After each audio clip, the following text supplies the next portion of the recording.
My name is Harper Doyle, and I was 33 the morning I found out my family had already spent my inheritance without telling me a word of it.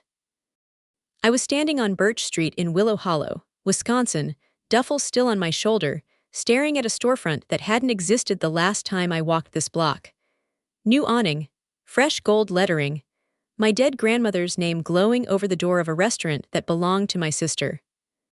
Grandma Vera had left me her lake house, cedar siding, and shoreline, worth close to $500,000, written into her will in a sentence a lawyer once read aloud at a table I sat at.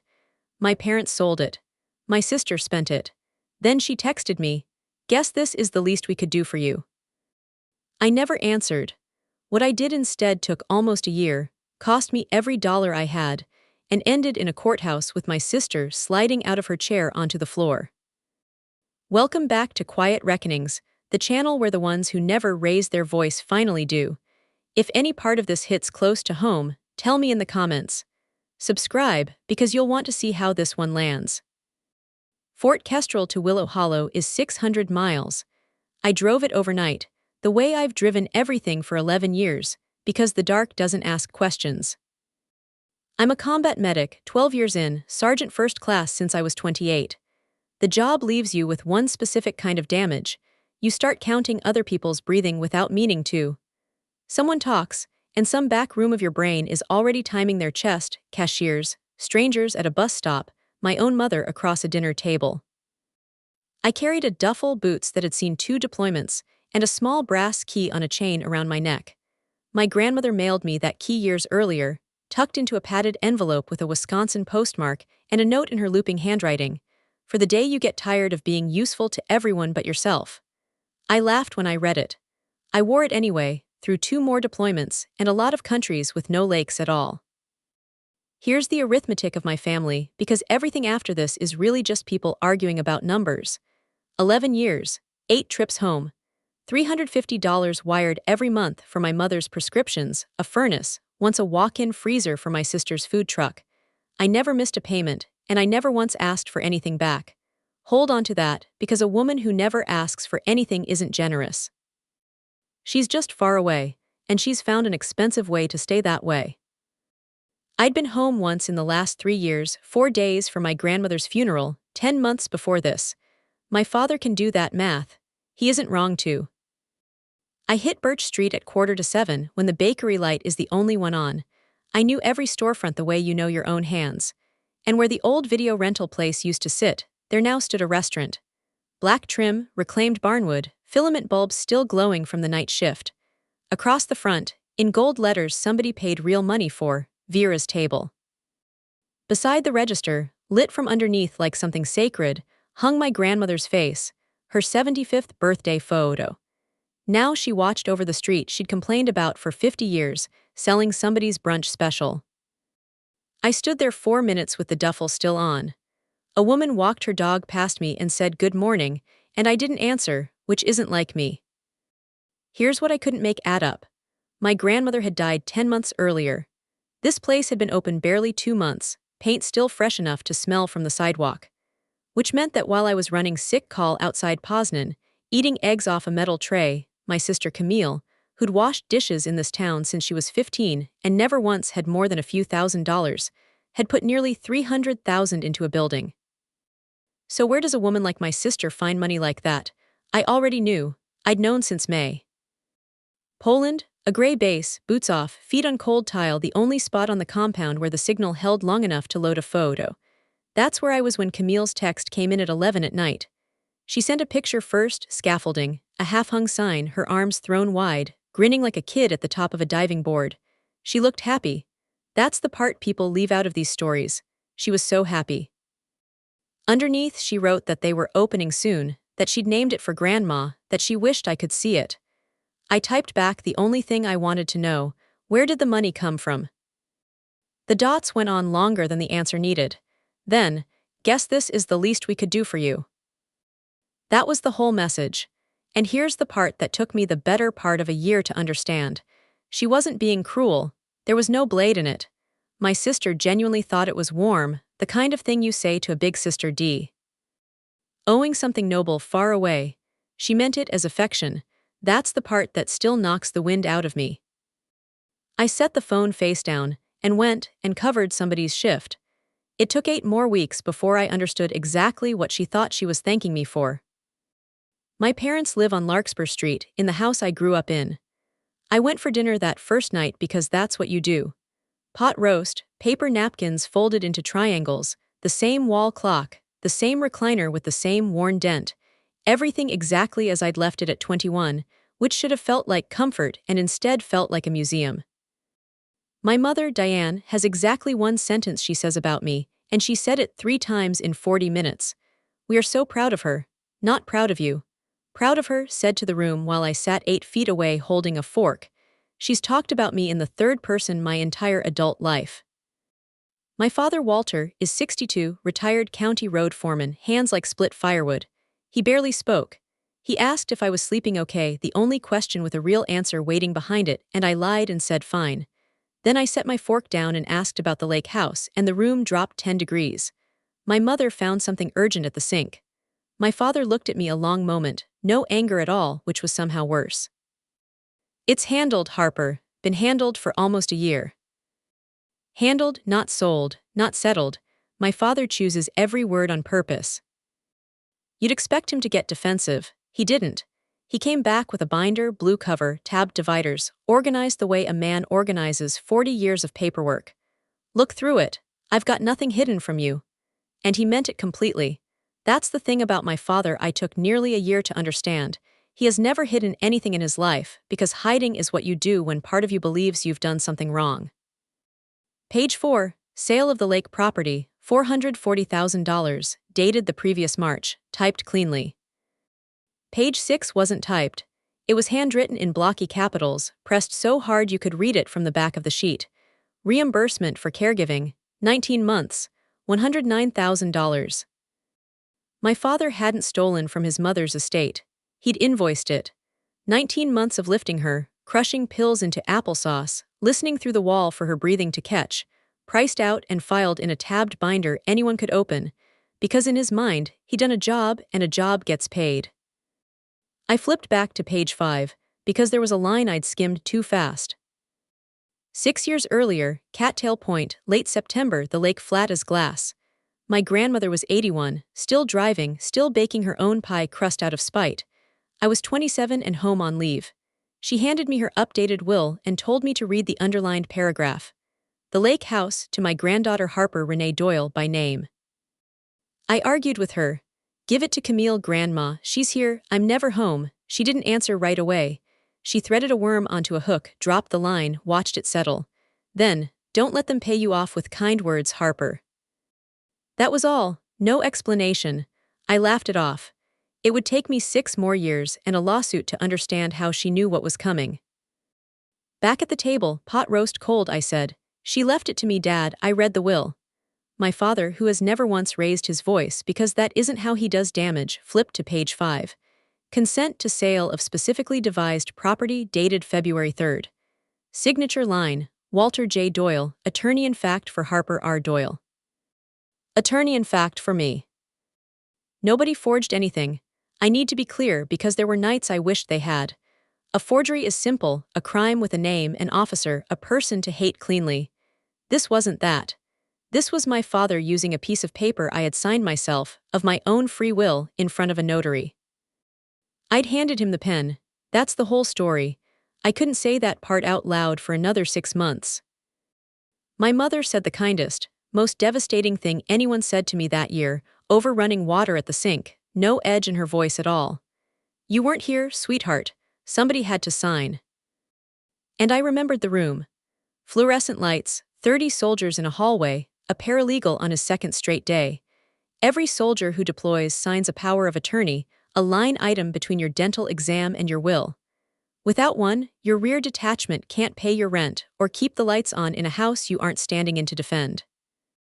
6 days before Wheels Up, I asked for a limited power of attorney. Twice. The specialist said, Sarge, a limited one takes 2 weeks and you fly Tuesday. Everybody's just signing the general. 10 minutes to 5. I signed the general. That night I called my father, only the apartment and the truck, Dad. He said, understood. Here's what took M. E a year to survive. He wasn't lying. Walter Doyle doesn't have the wiring for it. He meant it completely, and 14 months later he sat at a kitchen table and signed my name onto a house I had every right to keep. If you'd asked him that same morning if he was honest, he'd have said yes and meant it. I found him in the garage the next morning, changing oil in a truck that didn't need it. Somebody had to be here, he said to the engine. You sent $350 a month. I changed my mother's diapers for 19 months. Which one costs more? Then the line that still finds me at 2 in the morning. In this town, whoever stays gets the house. Whoever leaves gets a photo on the mantle. I didn't invent that rule. He came back with an envelope, a cashier's check for $55,000, and a release already printed with a date on it. Your share, take it and we're square. I looked at the date, 3 days before I'd even crossed the state line. He'd printed it before I arrived, which meant he'd already had this whole conversation with me in his head, already won it, already forgiven himself. I didn't take the check. When did you print this? My father looked at the floor of his own garage and said nothing. My niece Piper cornered me in the church parking lot 2 days later, 13 years old, born when Camille was 17, raised in restaurant back booths. She shoved a shoebox at me. Great-grandma's stuff. I took it before they cleared the house. Nobody knows. Inside, a button, a dead kitchen timer, a photograph. Piper and I share something nobody else knows. During my 9 months in Poland, she texted me constantly about nothing, sent from a time zone she never figured out, and I answered every one from a latrine, a cot, the back of a truck. Those were the only conversations that whole deployment where somebody wanted me and not something from me. She kicked a piece of gravel, then asked the only honest question anyone in my family asked me. Are you going to wreck Mom's restaurant? I could have lied. I didn't. I don't know, Piper. She nodded like an adult. If you do, don't text me anymore. Then she ran the way you run at 13 after saying the biggest thing you'll say all year. I ate at the restaurant, of course. Watched my sister work a Thursday lunch rush, and I'll tell you something that doesn't help my case at all. Camille is good. Genuinely good. 2 hours at the pass without losing the ticket rail, calling all 19 employees by name, checking on the line cook 90 days sober in a voice nobody else could hear. Her forearms are a map of burn scars. Nobody has ever handed my sister a single thing. She spotted me and her whole face came apart with joy, real joy. She hugged me hard enough to knock my stool sideways, then held my shoulders. You see it, named it for Grandma. Whole town says her name every day now. My sister had paid our dead grandmother back in a noun, and she was so proud she was nearly crying.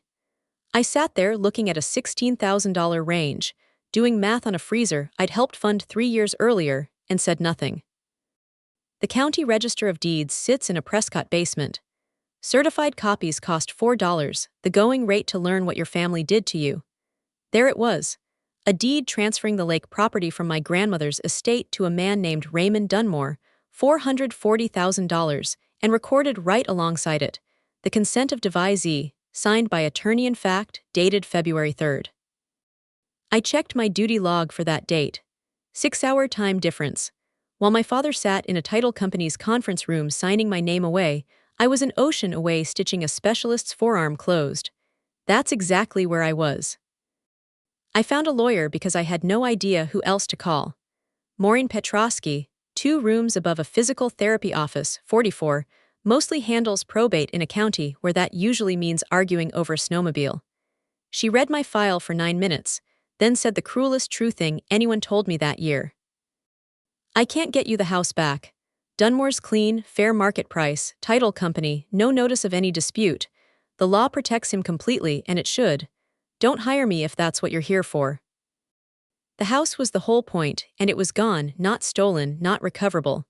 Gone the way a person is gone.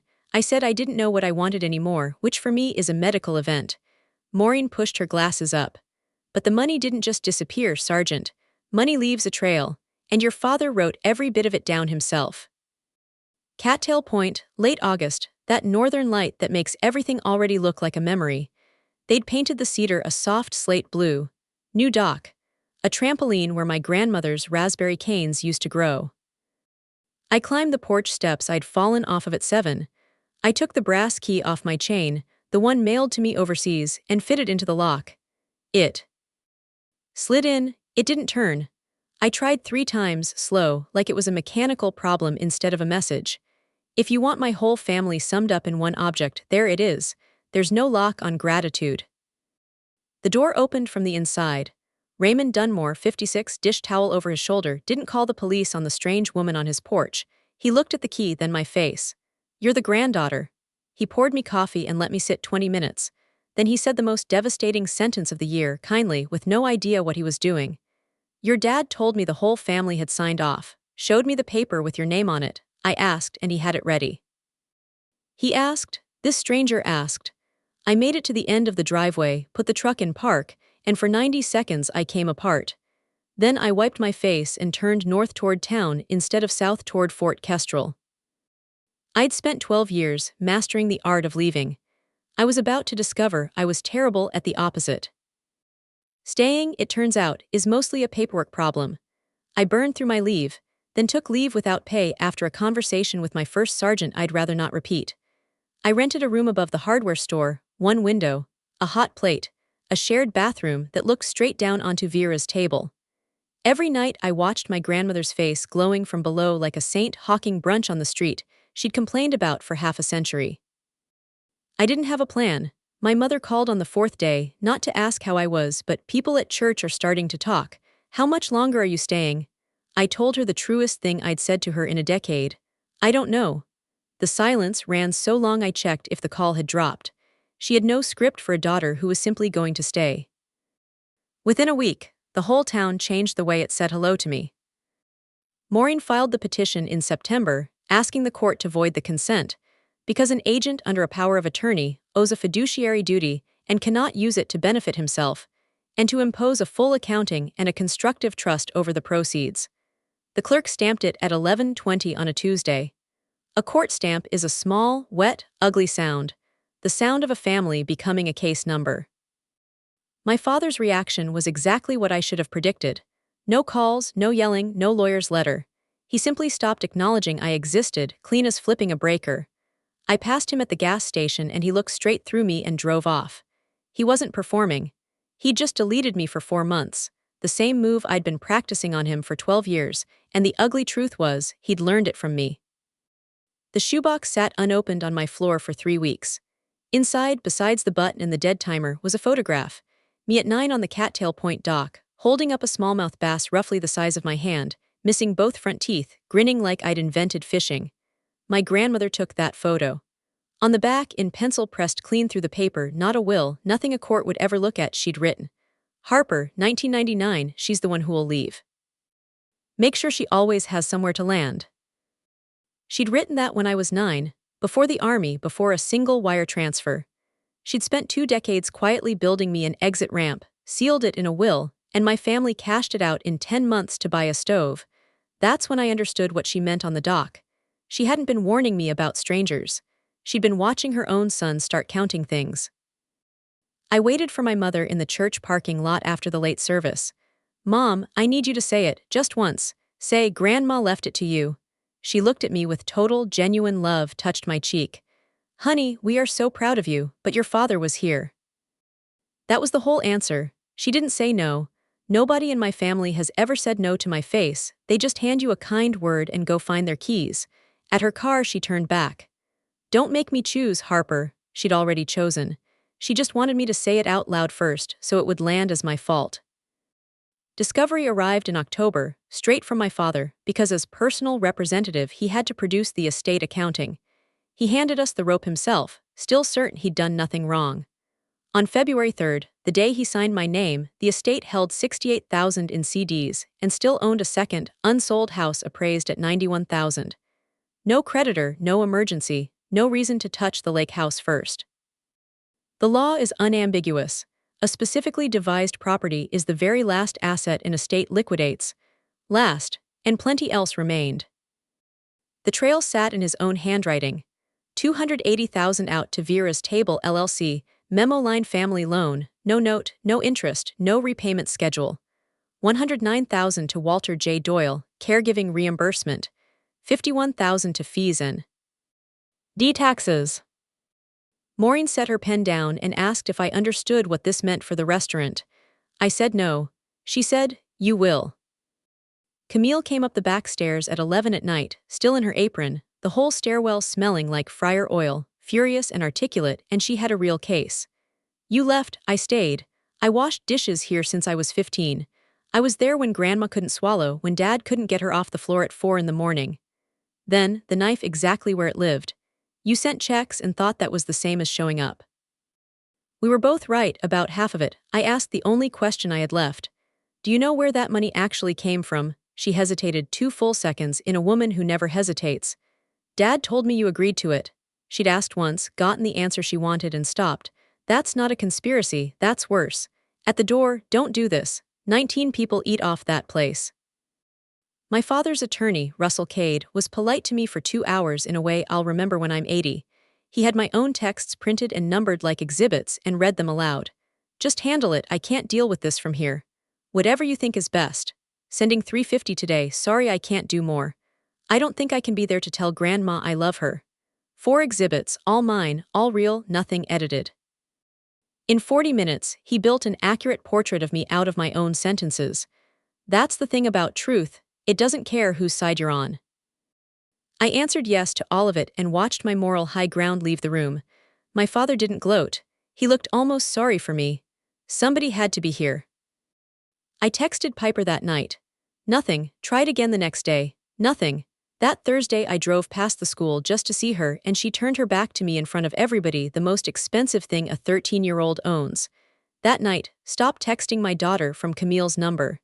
Then, timestamped 1:14 a.m. from Piper's own phone before it went dark for good. I thought you were the good one. That was the last thing my niece ever said to me. I sat in my rented room with the lights off, looking at my grandmother's face glowing on Main Street, waiting for some clarifying moment of resolve. It didn't come. That was the actual bottom, not the deposition, not the deed.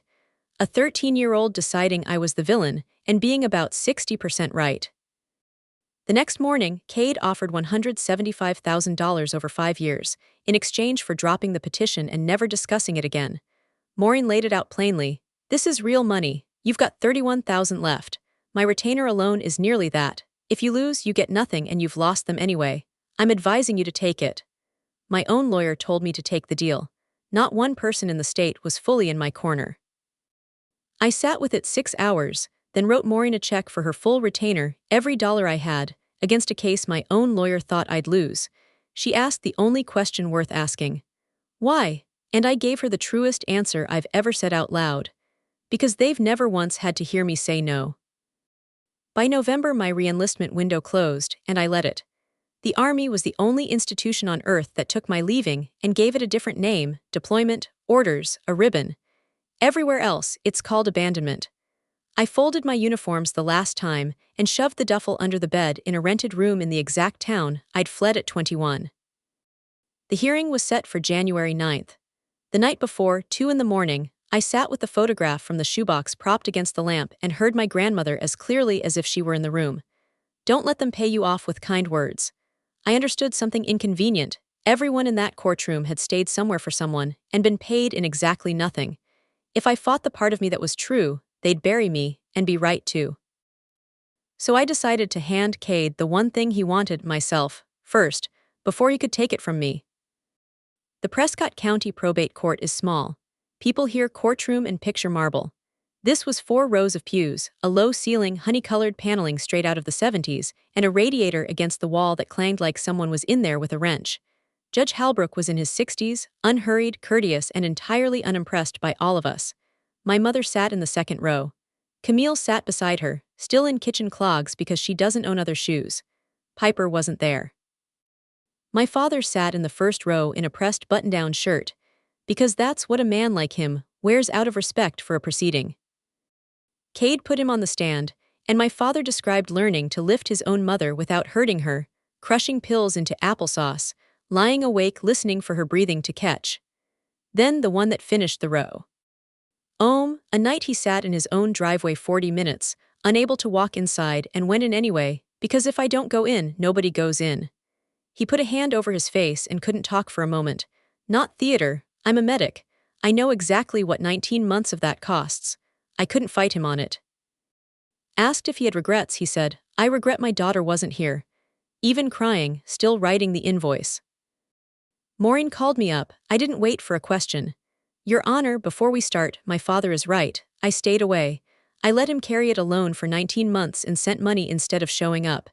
Everything he's told you about me is true, and I'd like that on the record. A beat. That doesn't make my grandmother's will optional. The radiator banged. Cade had spent 4 months building a house out of my own texts, and I'd handed him the bricks myself, because there was nothing left in that folder that could hurt me. I felt the old version of me die right there, publicly. I killed her myself with one sentence. Then Maureen recalled my father. 3 questions. Did you ask your daughter before signing her name? No. Did you call her, text her she had internet in Poland? Yes. Then why didn't you ask her? My father looked straight at me and answered honestly, because he believed it completely. Because she wasn't here. Maureen said quietly, Your Honor, my client is sitting in the first row. That was the whole case. My father's entire legal position rested on the belief that I was permanently absent, and the only thing that could break it was my own body, physically in the room. Halbrook came back after lunch and read the ruling slowly. Before that, he looked over his glasses and said, Sergeant Doyle, before I rule, thank you for your service. I heard it land, the same sentence my sister sent from a scaffold, the same one the girl at the counter says over coffee, now from a man holding the power to give back my grandmother's estate or take it away for good. Free, unlimited, everywhere. The one currency nobody ever runs out of, and exactly why they keep handing it out. He ruled the consent void. An agent under a power of attorney owes a fiduciary duty to his principal, and Walter Doyle had used his daughter's power of attorney in a transaction that directly benefited himself and his other daughter, self-dealing, plain and simple, and therefore void. The property itself wasn't recoverable. Dunmore was a bona fide purchaser and his title stood clean, and he'd keep that house and its blue siding forever. But the proceeds were impressed with a constructive trust in favor of me, including the assets and equity of Vera's Table LLC. My sister went out of her chair. Halbrook tapped the gavel once, gently, then did the procedural thing that turned my win into a blade. Counsel, the court will not permit double recovery. Your client will elect her remedy, on the record, today. Maureen gave it to me fast, 90 seconds. Door 1. A money judgment against my father, the $109,000 he still held, plus the Larkspur house, worth around $160. That door puts my parents out of their home at 62 and 60 and lets Camille keep her restaurant. Door 2, the constructive trust over Vera's Table, makes me whole exactly as Grandma intended, erases the one thing my sister ever built, puts 19 people out of work, lets my parents keep their house. I looked at the binder, still open to page 6. My father's block printing. My phone, open to my own transfer history, 350, 350, 350, 12 years of it scrolling forever.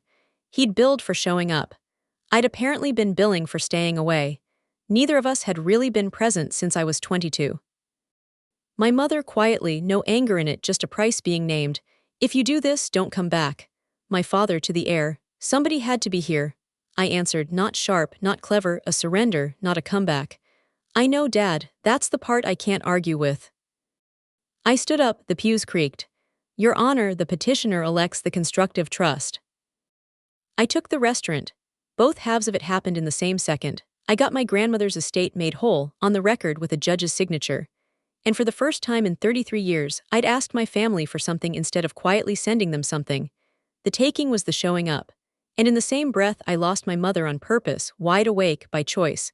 I lost my sister. I lost Piper. I lost my own idea of myself as the one who never asks. Here's the joke my grandmother would have loved. I won a restaurant in Willow Hollow, sentenced to show up, every day, in the exact town I'd spent 12 years running from. The transfer took 6 weeks, paperwork, an accountant, a receiver with a clipboard measuring the walk-in cooler. Camille didn't fight it. On the last day she came in at 6 in the morning, hung her apron on the hoop. Kay set her keys on the cutting board and walked out the front without a word. She's never said another word to me since, and there's no later scene where she does. I kept all 19 employees because I genuinely cannot cook, and keeping them was the only decision that didn't require anyone's permission. My father kept the Larkspur house, I let him, by taking it out of my sister instead, and I've never made that math feel clean. He's never called. I passed him at the hardware store in April and he looked straight through me, exactly what I did to him for 12 years. He learned that from me. Piper said nothing. My mother's congregation folded around her like a closed hand. Around town, I'm the Doyle girl who sued her own father, and it isn't even inaccurate. The girl at the register still says, "Thank you for your service."